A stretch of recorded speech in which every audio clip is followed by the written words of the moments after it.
अगर आप एक गाड़ी खरीदने का प्लान कर रहे हो तो मैं कहूँगा रुक जाओ भाई। आज के समय में मारुति हो गई, निशान हो गई, ये कंपनीज अपनी गाड़ियों को सब्सक्रिप्शन पर भी प्रोवाइड करती हैं। अब आप लोग ये कहोगे कि भाई सब्सक्रिप्शन का मैंने चेक किया तो लगभग 20-22 हज़ार रुपये सब्सक्रिप्शन पर मंथ देना पड़ता है, उसके बाद पेट्रोल भी तो मुझे ही डलाना है। उतना ही रुपए अगर मैं ईएमआई पर देता हूं तो गाड़ी 5 साल में मेरी खुद की हो जाएगी, जबकि सब्सक्रिप्शन में तो कुछ नहीं होगा। बहुत अच्छी चीज आपके दिमाग में आई है। इसीलिए इस वीडियो में बाय और रेंट का कॉस्ट एनालिसिस करेंगे कि कौन सा आपको ज्यादा सस्ता पड़ता है। बहुत सारी चीजें हैं, आप डाउन पेमेंट एक्स्ट्रा में देते हैं, आप मेंटेनेंस खुद कराते हैं, इंश्योरेंस खुद लेते हैं, बहुत सारी चीजें हैं जो कि हम कैलकुलेट करेंगे और ये समझने की कोशिश करेंगे कि खरीदना सस्ता पड़ता है या फिर रेंट कर लेना। और साथ ही साथ आपको ये भी बताऊंगा कि अगर आप ये गाड़ी नहीं ही खरीदो, रेंट भी ना करो, सिर्फ कैब पर चलने की ठान लो तो आप कितने रुपए बचा लेंगे। चलिए शुरू करते हैं। तो भाई कैलकुलेशन के लिए सबसे पहले तो हम गाड़ी चुन लेते हैं। अब एक गाड़ी जो सब्सक्रिप्शन पर इजीली अवेलेबल है वो है मारुति की सुजुकी डिजायर। ये गाड़ी का जीटा वेरिएंट मैंने देखा 8,47,000 रुपए के एक्स शोरूम प्राइस पर मिलता है। अब इसके साथ आपको इंश्योरेंस जुड़ जाता है जो कि लगभग 45,000 का होगा,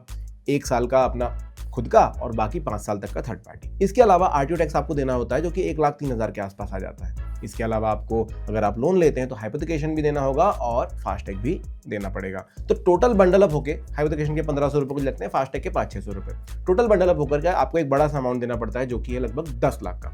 9,97,000 के अराउंड आता है, तो मैंने इसको 10 लाख कर दिया ताकि हमारे कैलकुलेशन ईजी रहे। अब देखिए, किसी भी गाड़ी को खरीदने के लिए आपको लगभग 20% का डाउन पेमेंट करना पड़ता है, ठीक है। तो आपने 10 लाख में से 2 लाख रुपए दे दिए डाउन पेमेंट में। अब बचे कितने रुपए? 8 लाख, जो कि आपको बैंक ने लोन में दे दिए। अब जब ये लोन पर आपको मिल गए हैं तो इन पैसों को 5 साल के अगर अंदर आप भरना चाहते हैं ईएमआई दे करके, तो आपकी ईएमआई कितनी बनेगी? तो जनरली मैंने एक लोन कैलकुलेटर खोला, मार्केट रेट्स लगभग 9.8% के आसपास आपको मिल जाते हैं, 10% के आसपास मिल जाते हैं। मैं हायर पिच पे रखता हूँ ताकि बाद में ये ना हो कि भाई मैंने तो कम रेट पे कैलकुलेट कर लिया था, आपने जब गाड़ी खरीदने गए तो रेट्स बढ़ गए। तो 9.8 हमने ले लिया, 17,037 रुपए की आपकी ईएमआई बनेगी। अब अगर आप यही सेम मॉडल रेंट करने के लिए जाएंगे तो आप देखोगे स्क्रीन के ऊपर कि मैंने 20,000 किलोमीटर पर ईयर के हिसाब से सिलेक्ट किया, क्योंकि 100-150 रुपए का ही फर्क होता है उनमें।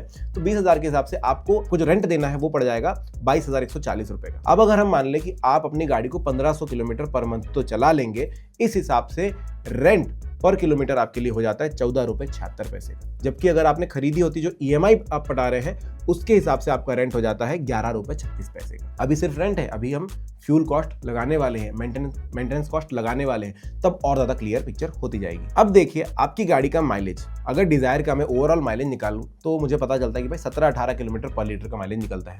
कंपनी क्लेम्ड 22 के आसपास होता है, लोग सिटी में चलाते हैं 15 भी निकालते हैं, लेकिन ओवरऑल अगर देखोगे तो 18 का माइलेज वो गाड़ी निकाल देती है अगर आप पेट्रोल वाली और अच्छे से चलाते हैं। और फ्यूल प्राइसेस निकालने के लिए जाऊं तो 110 रुपए के अराउंड होगा। अभी फिलहाल के लिए 103 रुपए के आसपास है, लेकिन अगले 5 साल का निकालो तो एवरेज कॉस्ट पकड़ लेते हैं कि भाई 110 रुपए के आसपास होगा। और अगले 5 साल में आपको अपनी खुद की परचेज की हुई गाड़ी का मेंटेनेंस भी तो कराना पड़ेगा, तो ये मेंटेनेंस कॉस्ट लगभग 40 से 45 हजार के आसपास होता है। अब एक और चीज कैलकुलेट करते हैं कि अगर आप 1,500 किलोमीटर पर मंथ चल रहे हैं, इसका मतलब आप अगले 5 साल में कितना चलेंगे?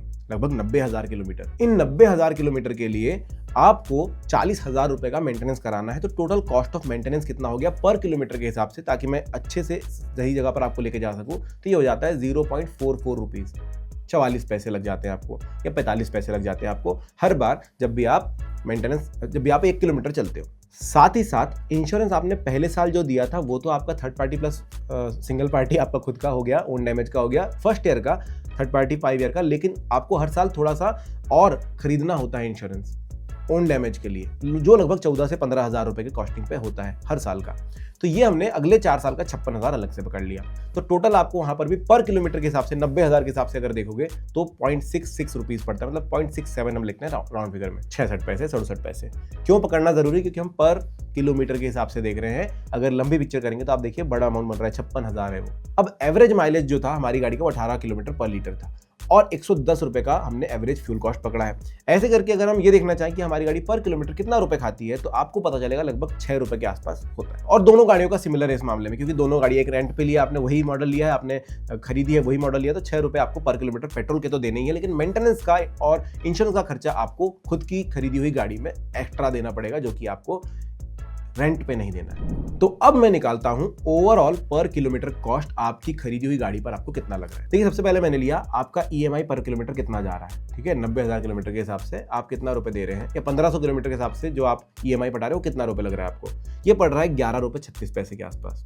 इसमें हम जोड़ेंगे मेंटेनेंस पर किलोमीटर, इसमें हम जोड़ेंगे इंश्योरेंस पर किलोमीटर और इसमें हम जोड़ेंगे फ्यूल कॉस्ट पर किलोमीटर। तो ये टोटल बनाकर होता है 18 रुपए 42 पैसे पर किलोमीटर। आप लगभग 18.5 रुपए दे रहे हैं। वहीं अगर आपने रेंट की होती तो रेंट में क्या चीजें जुड़ेगी, देखिए आपका रेंट पर किलोमीटर जो कि आ रहा है 14 रुपए 76 पैसे के आसपास और आपका फ्यूल कॉस्ट 6 रुपए। तो ऐसे करके आपका पर किलोमीटर रेंट का कॉस्ट हो गया 20 रुपए 76 पैसे। अब इससे मैं कैलकुलेट करता हूँ कि 90,000 किलोमीटर के लिए मैंने कितने पैसे दिए। जब गाड़ी मेरी 5 साल के बाद हो गई तब मैंने टोटल कितने रुपए खर्चे हैं, डाउन पेमेंट मिला करके और हमारा ओवरऑल पर किलोमीटर कॉस्ट मिला करके हमें लगे हैं 18,58,220 रुपए। जो हमने ओवरऑल पर किलोमीटर कॉस्ट निकाली थी उसमें डाउन पेमेंट मैंने कैलकुलेट नहीं किया था क्योंकि अभी तो हम ईएमआई के हिसाब से चल रहे थे, लेकिन यहाँ पर हम 2 लाख रुपए एक्स्ट्रा जोड़ देंगे अगर 90,000 में, तो हमें पता चलता है कि भाई 18,58,220 रुपए आपने टोटल पे किए।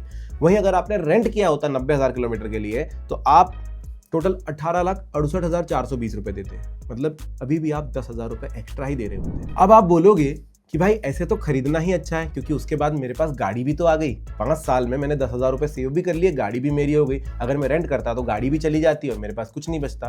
पर एक कैच क्या है वो देखते हैं। अगर आपने बाय किया होता, परचेज किया होता, बिल्कुल आपके पास गाड़ी ही आ जाती, आपकी खुद की हो जाती।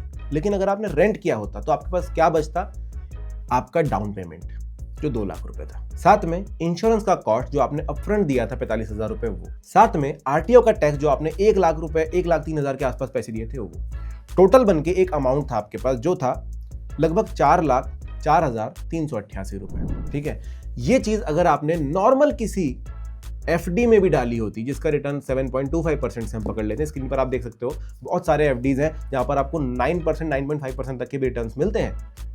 अगर आपने 7.25% के एफडी में भी पैसे लगाए होते तो 5 साल बाद ये अमाउंट हो जाता 5,72,119 रुपए। सो आपको रेंट करके क्या मिला, 5,72,119 रुपए। मतलब ठीक है, आप एक नई गाड़ी खरीद तो नहीं सकते, लेकिन जो गाड़ी आपकी 5 साल पुरानी है उसको अगर आप बेचोगे तो क्या वो 5 लाख में बिक जाएगी, ये भी सोचना होगा। अब ये भी आपको समझना होगा कि 5 साल में मेंटेनेंस आपने इतनी बार खुद से कराई है या नहीं कराई है, और अगर कोई बड़ा खर्चा निकला, गाड़ी कभी कुछ ऐसे चीज़ों से निकली है कि भाई सर्विस हिस्ट्री बराबर नहीं रह पाई, तो आपको रीसेल क्या उतनी मिलेगी।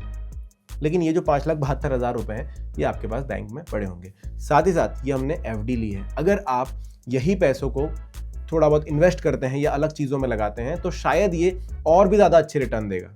आप किसी भी कंपनी का एसआईपी कैलकुलेटर खोलकर देख लीजिए। और किन चीज़ों से आप बच गए पता है रेंट करके, ये है कि भाई मुझे गाड़ी का सर्विसिंग करवाना है, मुझे ऑयल चेंज करवाना है, मेरी गाड़ी प्रॉपर नहीं चल रही, पता नहीं क्या प्रॉब्लम होगा, किसके पास लेकर के जाऊं। ठीक है, ये भी एक हसल बच जाता है। इंश्योरेंस कौन सा खरीदना है, कुछ डैमेज हुआ तो किसको क्लेम करना है, आपको ये कुछ भी नहीं करना होगा, सब कुछ कंपनी का काम होता है, वो कर लेती है और आपके पास एक गाड़ी होती है। अब बात आती है कि भाई आपको यहाँ पर सहूलियत तो पूरी मिल गई गाड़ी रेंट पे करके, लेकिन अगर आप रेंट भी ना करना चाहो और आप बोलो कि मैं कैब से ही चलूंगा, हमेशा कैब से चलूंगा, तो भाई 14 रुपए पर किलोमीटर के हिसाब से कैब चलती है आज के जमाने में। 90,000 किलोमीटर के हिसाब से 12,60,000 रुपए आपके कैब में लग गए 90,000 के हिसाब से। अब अपफ्रंट आपके एक तो 5-6 लाख रुपए के आसपास ये बच गए, ऊपर से आपने इंश्योरेंस आरटीओ कुछ भी नहीं दिया, उसके भी पैसे आपके पास बचे। पर एक चीज हमने देखी कि कैब अगर करेंगे तो एक थोड़ा अमाउंट करके बचेगा, जो कि शायद हम सारा का सारा इन्वेस्ट नहीं करेंगे। और दूसरी बात, हसल बहुत रहेगा, आपको हर समय कैब देखना होगा, एप्लीकेशन देखनी होगी, अलग अलग एप्लीकेशन पे चेक करना होगा, कभी प्राइसेस हाई होते हैं कभी लो होते हैं, आपके पास एक ओनरशिप वाला सीन नहीं होगा और आप बहुत ज्यादा वेट करते रहेंगे कि कैब कब आ रही है। सो इस पूरे कंक्लूजन में मुझे इतना समझ में आता है जब मैंने कैलकुलेट किया कि भाई रेंट कर लेना काफी ज्यादा सही है।